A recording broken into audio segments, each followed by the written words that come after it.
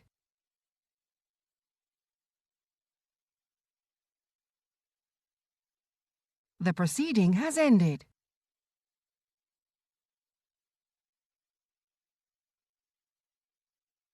The proceeding has ended.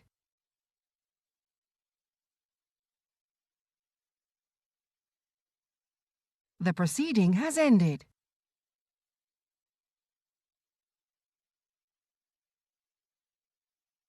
The proceeding has ended.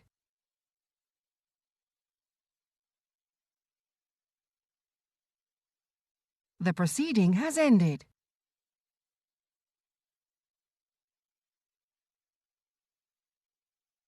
The proceeding has ended.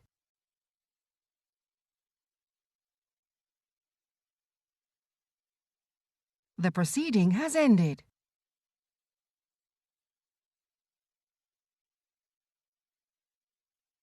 The proceeding has ended.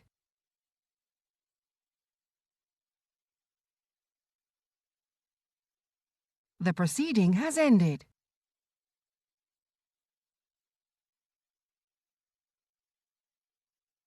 The proceeding has ended.